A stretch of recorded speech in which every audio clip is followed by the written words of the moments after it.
আমাদের প্রেমের কথা চ্যানেলটির সকল প্রকারের পাঠ গল্প দেখতে আমাদের চ্যানেলটি সাবস্ক্রাইব করে পাশে থাকা বেল আইকনে ক্লিক করুন। বলে সে মুখের উপর দরজা বন্ধ করে দেয়। আশফাক আহমেদ হিতাহিত জ্ঞান শূন্য হয়ে পড়ে। এমন কোনো জায়গা বাদ রাখিনি মেয়েকে খুঁজতে। শেষ পর্যন্ত সাইফের 7 বন্ধু উধাও। আশফাক আহমেদ তখন অসাড় হয়ে যায়। অপেক্ষা করতে থাকে মেয়ের একটুখানি খোঁজ পাওয়ার আশায়। তার স্ত্রী চলে যাওয়ার পর থেকে ভালো মন্দ খুঁটিনাটি যে কোনো সিদ্ধান্তের জন্য সে আশার সাথে আলোচনা করত। তার পুরোটা দুনিয়ায় আশার আশরাফ ছাড়া আর কেউ নেই। মেয়ের এমন কাজে লোকটা অন্তঃস্থলে ক্ষত হয়ে যায়। গতকাল রাতেও তাকে কত অনুরোধ করলো বিয়েটা আটকানোর জন্য, কিন্তু সে কোনো মতেই রাজি হয়নি, যার কারণে মেয়ে এমন সিদ্ধান্ত নিতে বাধ্য হয়। দরজার আড়ালে দাঁড়িয়ে থাকা আশরাফ মলিন মুখে বাবাকে দেখে। কোনো সাজে আশা বেধরম মারছে বিছানায় কাচুমচু করে শুয়ে থাকা সাইফকে। সাইফ লাফাচ্ছে আর কাচুমচু করে তাকাচ্ছে আশার দিকে। একটা সময় আশা হাঁপিয়ে উঠে হাতের ট্রাভেল ব্যাগটা ছুঁড়ে মারে সাইফের মুখ বরাবর। রাগে ফোঁস করতে করতে আশা পাশে রাখা টুলে বসে। সাইফ বোকা বোকা হাসি দেয় তার দিকে তাকিয়ে। হাতের ব্যাগটা আস্তে করে পাশে রাখে। খোলা চেনের ভিতর থেকে একখানা মশারি, সেটাই স্পষ্ট দেখা যাচ্ছে। আশা মূলত এর কারণেই রেগে আছে। কোনো ছেলে বউ নিয়ে পালানোর সময় ব্যাগে করে মশারি আনে, এছাড়া একটা টি শার্টও একটা রুমালও নেই তাতে। এমন ভারী পোশাকে সে এখন কিভাবে থাকবে? এত রেগে আছো কেন আশু? মশারি নিয়ে বাড়ি থেকে কে পালায়? ভয়ে উত্তেজনা ভুল হয়ে গিয়েছে। তুমি তো জানো তোমার বাপ, না মানে আমার শ্রদ্ধেয় শ্বশুর, আমায় কিভাবে চাপের উপর রাখে। তার ওই জল্লাদের মতো চোখ, না মানে সে যেই রাগে দৃষ্টিতে আমার দিকে তাকায় মনে হয় যেন আমি তার সেনাপ্রধানের গদি নিয়ে টানা হিচড়া করেছি। ওটাও করব শীঘ্রই। ওই গদির যোগ্য হকদার কিন্তু আমি, তোমার ওই ঘুষখোর বাপ না। এর জন্যই আমার মাথাটা মাঝে মাঝে কাজ করে না, কি ঢুকতে গিয়ে কি ঢুকিয়ে ফেলেছি। তুমি টেনশন করো না, অলির মায়ের কাছে অনেক শাড়ি আছে, সেগুলো পরবে। সাইফের কৈফিয়তে আশার রাগ কমল না, বরং ফোঁস করতে করতে আশা একটা সময় ফুপিয়ে কেঁদে উঠল। সাইফ হতভম্ব হয়ে যায়। হুড় করে বিছানা থেকে নেমে ছুটে যায় আশার কাছে। দোয়াতে আজলাই মেয়েটির গাল দুটো আঁকড়ে ধরে বেতে ব্যস্ত হয়ে বলল, আরে বোকা মেয়ে, কাঁদছো কেন এভাবে? কাপড়ের চিন্তায় এর জন্য কেউ কাঁদে? আমি এখনই কিনে আনছি তোমার জন্য যা যা লাগবে। কান্না বন্ধ করো। পাপা কিভাবে আছে আমি কিছুই জানি না সাইদ। সে নিশ্চয়ই অনেক চিন্তায় আছে। তার প্রেশার বেড়ে গেলে অনেক অসুস্থ হয়ে পড়ে। আমি ছাড়া তাকে দেখার মতো আর কেউ নেই। আমি তাকে অনেক কষ্ট দিয়ে ফেলেছি। সে আমায় কখনো ক্ষমা করবে না। সাইফ এতক্ষণে বুঝল মেয়েটির অযথা রেগে যাওয়ার কারণ। তার এখন সিরাজগঞ্জে ওয়ালিগোলার গ্রামের বাড়িতে রয়েছে। এই পালানোর বুদ্ধিটা তার ছিল না। সে তো চেয়েছিল ওই জাদ্রেল শ্বশুরের সামনে থেকে তার মেয়েকে বিয়ে করে ঘরে তুলবে, কিন্তু ওয়ালিউল্লার এই বুদ্ধি দিয়েছে। তারও খুব মনে ধরেছিল প্রস্তাবখানা। বরাবরই চ্যালেঞ্জিং কাজে সে ফ্যান্টাসি খুঁজে পায়। বিয়ের আসর থেকে মেয়ে নিয়ে পালাতে সে খুব ফ্যান্টাসি খুঁজে পেয়েছিল, তাই নাচতে নাচতে রাজি হয়ে গিয়েছে। কিন্তু এখন আফসোস হচ্ছে, মেয়েটির কান্নারত মুখোশি তার গিলটা আরও বাড়িয়ে দিল। তখন শীতকাল ছিল। ওয়ালিউল্লার মা আদর আপ্যায়নে কোনো কমতি রাখেনি। হরেক রকমের পিঠাপুলির দোকান খুলে বসেছিল। গ্রামীণ জীবনযাপনে অনভ্যস্ত আশা খুব বেগ পেতে হয় এহেন পরিবেশে মানিয়ে নিতে। গ্রামের মহিলারা দলে দলে সকলে দেখতে আসে নতুন বউ দেখতে। রাত বাড়তে ওয়ালিউল্লাদের ছোট্ট টিনে ঘরটিতে হইচই পড়ে গেল। ওয়ালিউল্লাহ ও তার বন্ধুরা সকলে একসাথে মাঝরাতে বাড়িতে হাজির হয়। সারা রাত কেউ ঘুমলো না। শীতের রাতে উঠোনে আগুন জ্বালিয়ে তার পাশে হোগলাই সকলে কম্বল মুড়ি দিয়ে গোল হয়ে বসলো। পিঠাপুলি, দেশি মুরগির ঝোল, রুটি, গরুর মাংস আর ফুলঝুরি পিঠার সাথে জমিয়ে আড্ডা দেয় সকলে। আশার মন খারাপ একটু হলো আনন্দে সে ভিড় জমায়। পুরোটা রাত সে খুব উপভোগ করলো গ্রামীণ জীবন। প্রভাতে কিরণ ফুটতেই ধানের ক্ষেত আসতে পড়া সোনালি রোদে প্রিয় মানুষটির বুকের সাথে লেগে থেকে শুকনো মাটির উপর খালি পায়ে হেঁটেছে। তবে সকাল 10টা বাজতেই তার সকলে আবার নাস্তা করে বেরিয়ে পড়ে ঢাকার উদ্দেশ্যে। আশা বেশ অবাক হয় সাইফের এমন কাজে। আমরা এখন ঢাকাতে কেন যাচ্ছি সাইফ? সাইফ হাসি মুখে আশার সামনে এসে দাঁড়ায়। ওয়ালিউল্লার মায়ের পণ্যর লাল রঙা শার্টের আঁচল মাথায় তুলে দিয়ে কপালে দীর্ঘ সময় নিয়ে ঠোঁট ছুঁয়ে দেয়। 2 আঙ্গুলে থুতনি ধরে বলে, তোমার সাইফ বেয়াদব হতে পারে কিন্তু নির্দয় নয়। তোমরা বাবা মেয়ে যে দুজনেই ভালো নেই তা আমি বেশ বুঝতে পারছি। তাই চলো এখন যা হবে বুড়ো না মানে তোমার পাপার সামনেই হবে। সে যদি বলে ডিভোর্স দিয়ে দিতে তবে সাইফ, এটা কেমন কথা? আর কখনো কথার মাঝে ডিভোর্স শব্দটি আনবেন না। পাপা আর আপনাকে দুজনকেই আমার চাই। আপনাদের সকলকে নিয়ে ভালো থাকতে চাই আমি। আশা পুরো কথাটা শেষ করতে তো দেবে। আমি তো বলেছিলাম যদি ডিভোর্সের কথা বলে তবে তার সামনে থেকে তোমায় আবার তুলে নিয়ে যাব। আশা থমথমে মুখে ফিক করে হেসে উঠল। এ লোক কোনোদিন শুধরাবে না। সাইফ মাথা চুলকাতে লাগলো। এদিক ওদিক তাকিয়ে কাঠের দরজাখানা চাপিয়ে দিয়ে ফিস ফিস করে বলল, এই অলির কথা শোনা উচিত হয়নি বুঝলে। বিয়েটা স্বাভাবিকভাবে হলে একটা স্বাভাবিক বাসর জুটতো আমার কপালে। সেখানে আমি গতকাল সারা রাত চিন্তায় কাটিয়ে দিয়েছি। একটা চুমু খাওয়ার মুড আসেনি আমার। এটা কোনো কথা হলো বলো? এখন আমার মুড এসেছে চুমু খাওয়ার। ঝটপট দুটো চুমু দাও তো। আশা মিটিমিটি হেসে সাইফের গালে ঠোঁট ছুঁয়ে দিল। সাইফ চাপা স্বরে চেঁচিয়ে উঠল, প্রাইমারি লেভেলে চুমু খাচ্ছ কেন আশা? আমি এখন অ্যাডাল্ট, দুদিন পরে বাপ হব, বড়দের মতো চুমু খাও। আশা চোখ পাকিয়ে তাকাই সাইফের দিকে। সাইফ নাছরবান্ধা আশার আঁচল ধরে টানতে লাগলো। প্লিজ আশা, তোমার একটু তো দয়া হওয়া উচিত। কত বড় আত্মত্যাগ করেছি আমি দেখো। বিয়ে করেছি কিন্তু বাসর করিনি। কি অদ্ভুত, লোক শুনলে আমার ছিছি করবে তো। নাটক কম করেন সাইফ। এমন পরিস্থিতিতে আপনার এসব ফাজলামো আসে কি করে? আমি বের হচ্ছি, আপনি আসুন। তোমার বাপ আমাকে পেলে জেলে ঢুকিয়ে দেবে, তাতে কোনো সন্দেহ নেই। আর কোনোদিন তোমার চুমু খেতে পারবো কিনা সন্দেহ আছে। প্লিজ আর নিরাশা করো না। আশা শান্ত দৃষ্টিতে তাকায় ঘাটতারা লোকটির দিকে। সাইফ নিজের বোকা বোকা হাসি লুকিয়ে অসহায় মুখ বানিয়ে দুহাতে মেয়েটির কোমর জড়ি ঠোঁট এগিয়ে দেয়। দুজোড়া ওষ্ঠের দীর্ঘ এক সন্ধি বিচ্ছেদ ঘটে। আশা দম বন্ধ হয়ে যাওয়ার উপক্রমে। আশফাক আহমেদের সকল চিন্তার অবসান ঘটিয়ে আশা দুপুর 2টোর দিকে বাড়িতে গিয়ে পৌঁছায়। আশাকে দেখতেই আশফাক আহমেদ আবেগী হয়ে পড়ল। মেয়েকে ছাড়া একটা দিনও সে কল্পনা করতেও পারে না। তবে তার পেছনে ওই 8জনকে দেখতে সে খেপা সায়নে লম্বাটে শটগান বন্দুকটি নিয়ে ছুটে যায় তাদের দিকে। আশা চেঁচিয়ে ওঠে। আশফাক আহমেদের ছুটে আসা দেখে ওয়ালিউল্লাহ সহ বাকি 6জন ভয়ে বাগানের সুসজ্জিত গাছ ভেঙে দেওয়াল টপকে ছুটে পালায়। সাইফ হতবুদ্ধি নাই এদিক ওদিক তাকে উপায়ন্তর না পেয়ে দুহাত উপরে তুলে চেঁচিয়ে বলল, আমি মরলে আপনার মেয়ে বিধবা হয়ে যাবে, আপনার নাতি নাতনিরা এতিম হয়ে যাবে। তোমায় আমি খুন করে ফেলবো। আমার মেয়ের দিকে চোখ দেওয়ার সাহস কি করে হয় তোমার? আশাব ছুটে গিয়ে বাবাকে জড়িয়ে ধরে আটকাতে লাগলো। আশাও ছুটে গিয়ে বাবার বন্দুকের নলটি দুহাতে আঁকড়ে ধরে অনুরোধ করে বলল, পাপা, তুমি শান্ত হও, এমন করো না। তাকে আমি ভালোবাসি, সে আমার স্বামী। আশা, সরে যাও আমার সামনে থেকে। আমি খুব জানি এই ছেলে তোমায় টাকার লোভে ফাঁসিয়েছে। আশফাক আহমেদ ক্ষিপ্ত কণ্ঠে বলল। সাইফের ভুরু কুঁচকে যায়। রাগান্বিত গলায় চেঁচিয়ে উঠে বলল, আপনার ওই ঘুষের টাকার উপর আমার কোনো লোভ নেই। যত সব কালো টাকার বড়াই। নেহাতি আপনার কালো টাকায় বড় করার সাদা মেয়ে অনেক আদুরে আমার প্রিয়, নয়তো আপনারা চারিধারে এই সাইফের টিকিটাও দেখা যেত না বুঝলেন। আর আপনার ওই কালো টাকার থেকে আমার ওই অল্প স্বল্প সাদা টাকার মূল্য অনেক বেশি। সাইফ, আশা ধমকে উঠল। সাইফ ফোঁস করছে। আশা বাবাকে ঠান্ডা করে বুঝিয়ে শুনিয়ে মানিয়ে নেয়। কোনোভাবেই চায় না নিজের মেয়েকে ডিভোর্সি দেখতে। আশফাক আহমদও চায় না। তাই তো দাঁতে দাঁত চেপে সহ্য করে নেয় অপ্রিয় এক মানুষকে নিজের মেয়ের জীবন সঙ্গী হিসাবে। সাইফের আনন্দ দেখে কি? সে তো ভেবেছিল তাকে জেলের ভাত খেতে হবে। খুশিতে আত্মহারা হয়ে আশার হাত ধরে হাঁটা দেয় তেসরা কণ্ঠে খোঁচা মেরে বলে, আমার চাকরিটা ফিরিয়ে দিবেন, নয়তো আপনার মেয়ে না খেয়ে থাকবে। কিন্তু তুমি কোথায় যাচ্ছ? কোথায় আর যাব, আবার বাড়িতেই তো যাচ্ছি। আশাকে কেন নিয়ে যাচ্ছ? আশফাক আহমেদ ফের গম্ভীর কলে শুধায়। সাইফের কপালে ভাঁজের সৃষ্টি হয়।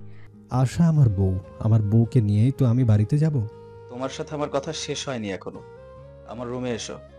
আর আশা, এসব শাড়ি টাড়ি চেঞ্জ করে নিজের পোশাক পরো। এটা কার পোশাক পরেছো? তোমায় আমি বলিনি কখন অন্যের পোশাক পরবে না? কার কি রোগ জীবাণু আছে তা যদি পরে তোমার গায়ে সংক্রমিত হয়? দেখেছো তো নিজের পছন্দ। এমন একজনকে জীবন সঙ্গী হিসেবে বেছে নিয়েছো যে কিনা একটা নতুন পোশাকই কিনে দিতে পারেনি। প্রশংসামূলক কথাই হেসে বলল, তাচ্ছিল করে বলল আশফাক আহমেদ। আশা ব্যথিত নয়নে তাকাই বাবার দিকে। সাইফের প্রচুর রাগ হয়। ইগোতে বাঁধল। থমথমে মুখে জাদ্দার শ্বশুরকে অনুসরণ করে তার রুমে যায়। সেখানে গিয়ে তার রাগ বাঁধভাঙ্গা হয়ে পড়ে, কেননা আশফাক আহমেদ তার বিবাহকে কন্ট্রাক্ট পেপার বানিয়ে রেখেছে। আশফাক আহমেদ কঠোর গলায় বলল, আশার বয়স কম, ও সংসার সামলানোর কিছু বোঝে না। ও এখন পড়াশোনা করবে, ক্যারিয়ার করবে, তাই সংসার, বাচ্চা কাচ্চা এসব কিছুর কথা এখন মুখেও তুলবে না। নাও তোমার বাড়িতে থাকবে না, বুঝছো? এখানে আমার কাছে থাকবে, তুমি চাইলে এখানেই থাকতে পারো, আমার কোনো সমস্যা নেই। আপনি হয় কি ঘর জামাই বানাতে চাইছেন? আর আপনার মেয়ে ছোট, সংসার বাচ্চা কাচ্চা সামলাতে পারবে না, এটা আগে মনে ছিল না? মানে বিয়ে ঠিক করার আগে? তুমি আমায় বাধ্য করেছিলে আশার বিয়ে দিতে। বিয়ে করেছি বউকে বাপের বাড়ি রাখার জন্য নয়, তাই আপনার কথা মানতে পারছি না। আমি 1 সপ্তাহের মাঝে আশাকে আমার বাড়িতে তুলে আনবো। বলে সে বেরিয়ে আসে সেখান থেকে, আশাকে সাথে নিয়ে বাবা মায়ের সাথে দেখা করানোর জন্য। বাবা আর স্বামীর দ্বন্দ্বের মাঝে আশা নিরুপায় হয়ে শুধু তাকিয়ে থাকে।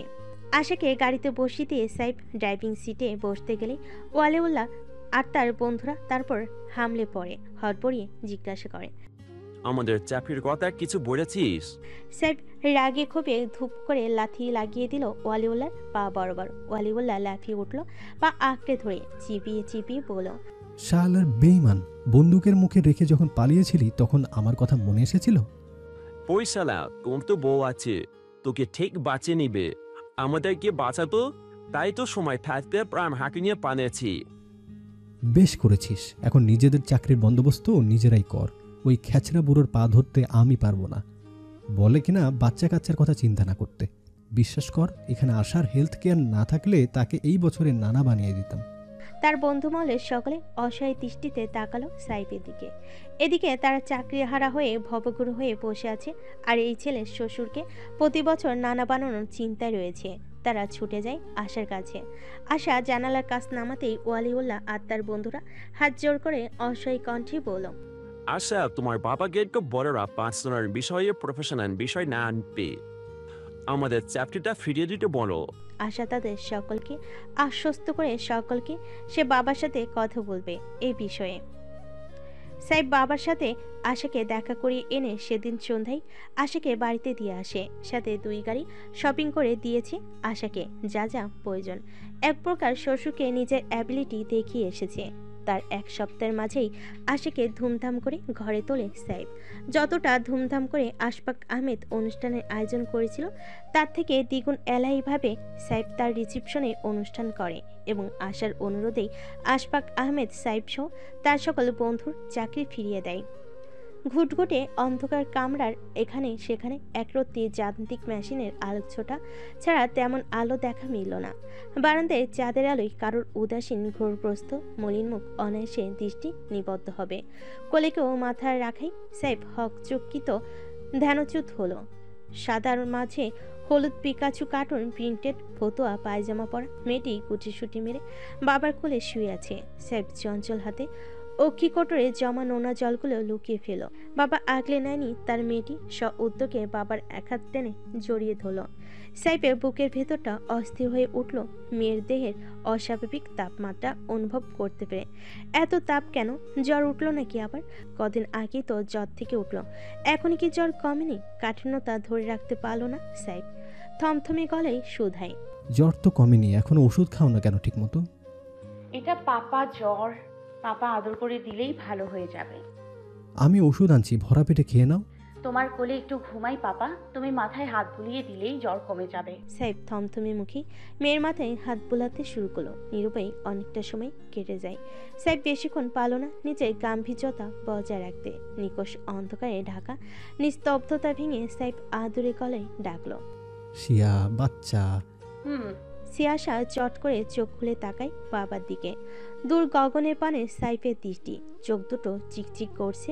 সিয়াশার বুকের ভেতরটা ভেঙে আসে বাবার কান্নারত মুখশ্রী দেখে। বিবেক জ্ঞান হয়েছে পর থেকে সে কখনো বাবার চোখে পানি দেখেনি। তবে আজ কেন বাবা এমন করছে তার ধ্যান ভাঙে বাবার আশ্চর্যজনক কথায়। তোমার মাম্মার মৃত্যু স্বাভাবিক ছিল না।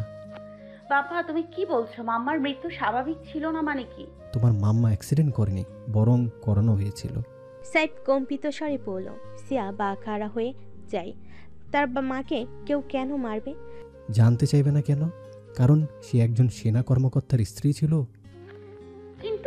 পাপা, একজন সেনা কর্মকর্তার স্ত্রী হলে তাকে মারা হবে কেন?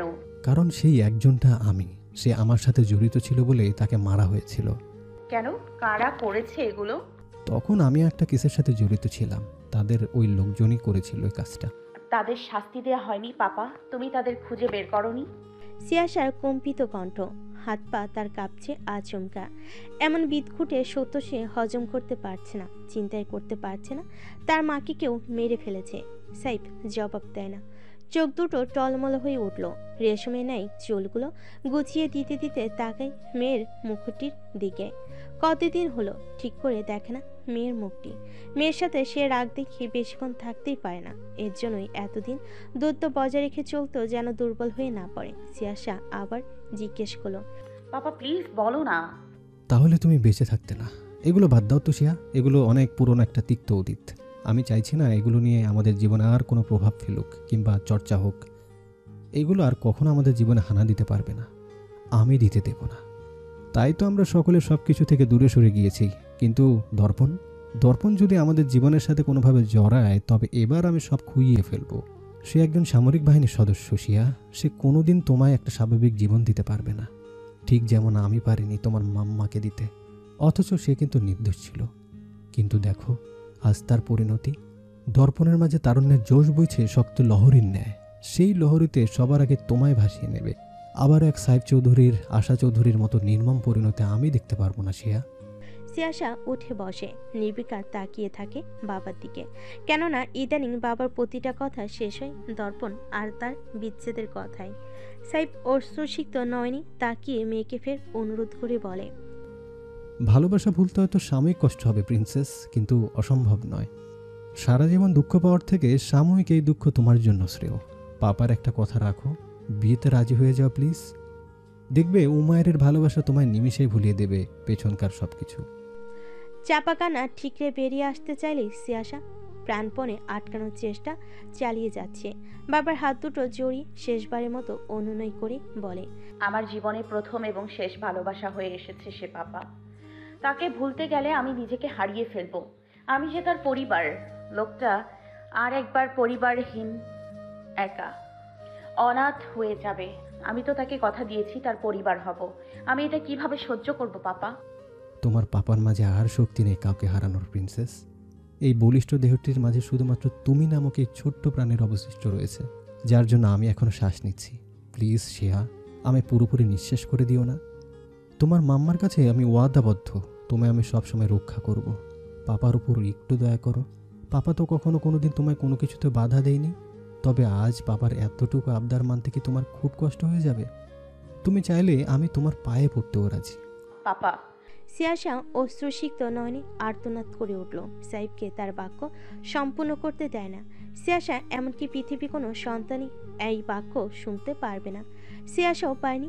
বাবার হাত দুটো আঁকড়ে ধরে কান্নারত থমথমিয়ে গলায় শুধায়, তুমি কবে থেকে তোমার শিয়াকে এতটা খারাপ, অকৃতজ্ঞ ভাবতে শুরু করলে পাপা? আজ সত্যিই মনে হচ্ছে আমি দুনিয়ার সবচেয়ে নিষ্ঠুর মেয়ে। আমার জন্য আমার পাপাকে বিষ হাতে তুলে নিতে হয়েছে। সাইফ মেয়ের কান্নারত মুখশ্রী থেকে ধীরে ধীরে সিয়াশার চোখের পানি মুখগুলো মুছে ফেল। মেয়ের গাল দুটো আঁকড়ে ধরে বলল, পাপা কখনো তোমার খারাপ চায়নি বাচ্চা। একদিন ঠিকই অনুধাবন করতে পারবে। তুমি ঠিক বলেছো পাপা।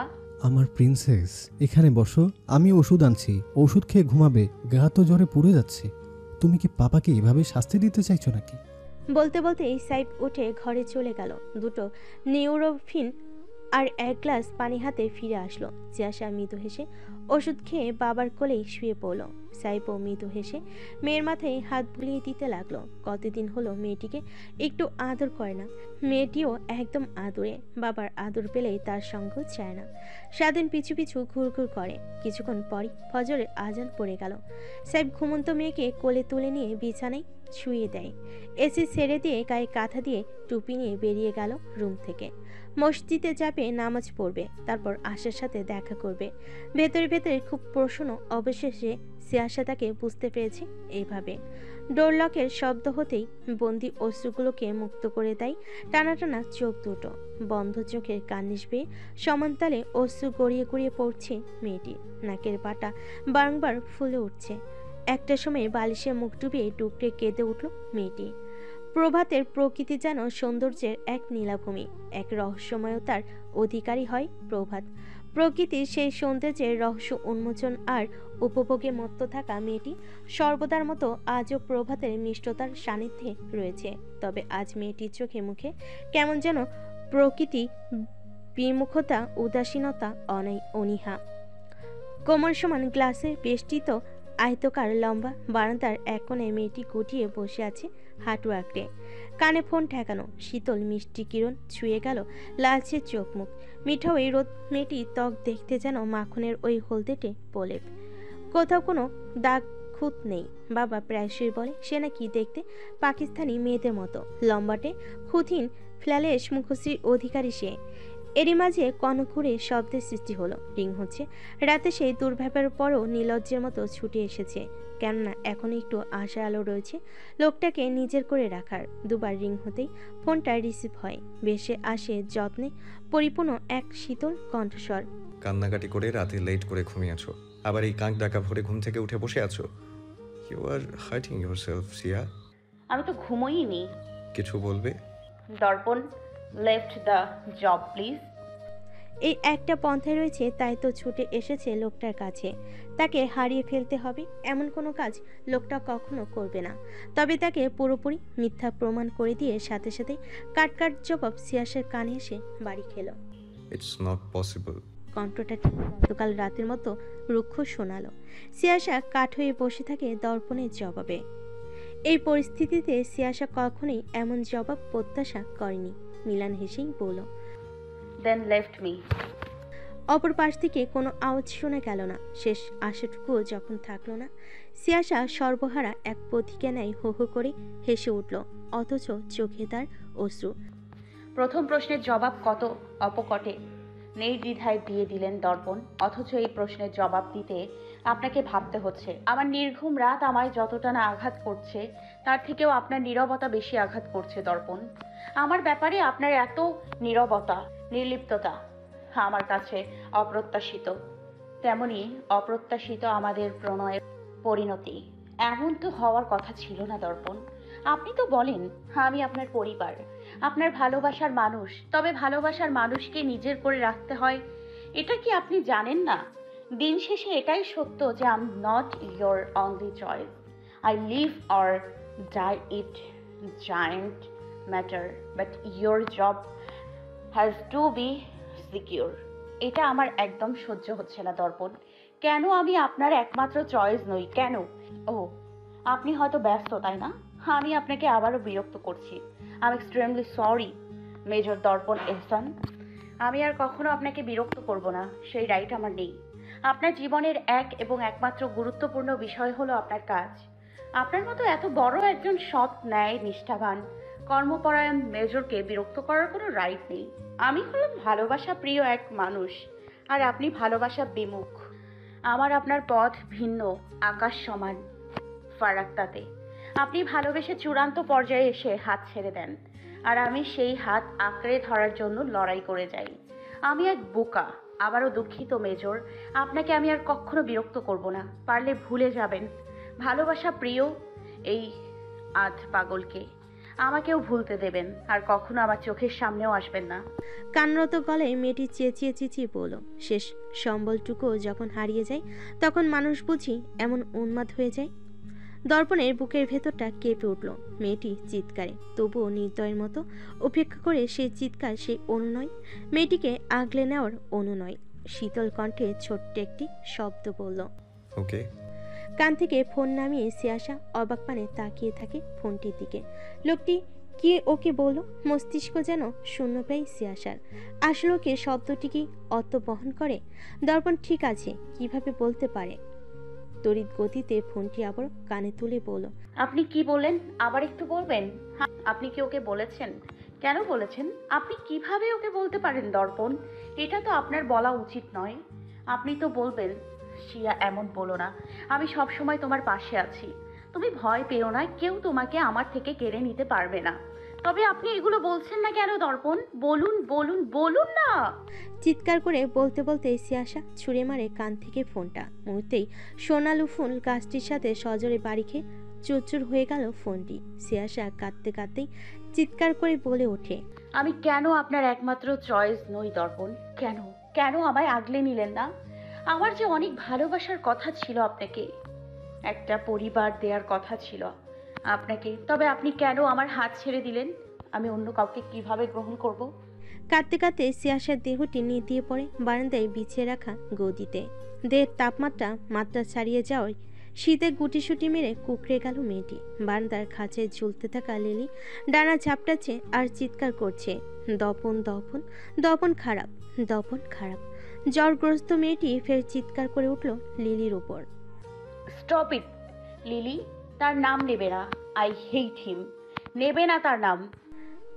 লিলি শোনে না, সে ইচ্ছে মতো ডানা ঝাপটাচ্ছে আর দপন দপন করে যাচ্ছে।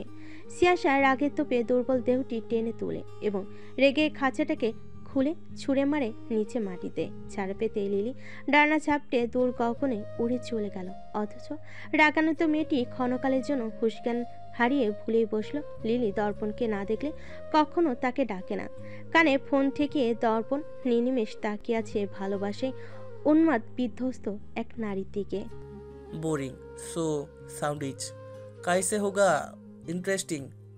সবজি, ডিম আর মেয়োনিজের তৈরি স্যান্ডউইচটি মুখের সামনে তুলে ধরে মলিন গলায় সুর টেনে টেনে বলল মীরাল। কক্ষের সকলের দৃষ্টি মীরালের দিকে, কেননা তারাও সহমত। সকলের সামনে ব্রেকফাস্ট হিসেবে একটা ডিম সিদ্ধ, এক গ্লাস দুধ আর একটা ভেজিটেবল স্যান্ডউইচ, যেগুলো প্রতিদিন খাওয়া তাদের কাছে অত্যাচার। মীরালের মলিনতা ভাঙে পাশের বেডে বিরক্তিকর মেয়েটির বিরক্তিকর কথায়। বিজ্ঞাপন দেওয়া বন্ধ করে খাবার শেষ করো তাড়াতাড়ি, নয়তো পাপা আসলে বলে দিব। পাতলা ঠোঁট দুটো ঠাটিয়ে আটকে আছে একে অপরের সাথে। ছোট গাল দুটো রাগে ফুলে বসেছে। রোশাগ্নি দৃষ্টি নিজের পাশের ডিজনি প্রিন্সেস কাস্টমাইজড বেডে বসে ভদ্রতার সহিত নীরবে খেতে থাকা 6 বছরের মেয়েটির দিকে। পরনে তার হালকা হলদেটে ফ্রক, হলুদ স্নিকার, সাথে কাঁধ সমান চুলগুলোতে হলুদ রঙা পুলো ক্লিপ দিয়ে চুলগুলো সুন্দর করে বাঁধা। সকাল সকাল ডিজনি প্রিন্সেস সেজে বসে আছে। তাদের কক্ষের মধ্যে এই মেয়েটা সবচেয়ে বেশি সভ্য, পাপার খুব প্রিয়।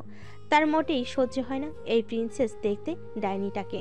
সে দাঁত কিরমির করে বলল, ঢেঙ্গি মেয়ে, তুমি কথা কম বলো, ঠিক করে তো কথা বলতে পারো না। ওটা বিজ্ঞাপন নয়, বিজ্ঞাপন হবে। আসছো আমায় জ্ঞান দিতে। তুমি যে নিজেকে এই রূপাঞ্জেল ভাবো না, আসলে তুমি রূপাঞ্জেল না, বরং রূপাঞ্জেলে থাকা ডাইনিটা। মৃণালের খাওয়া থেমে যায়।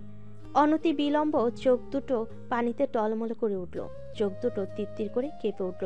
মৃণালের দিকে ক্রুদ্ধ চোখে চেই ফুপিয়ে কেঁদে উঠল সে। তাদের দুজনের বেডের মাঝ বরাবর দাঁড়িয়ে থাকা ন্যানি অতিষ্ঠ ভঙ্গিতে মাথা নাড়ে।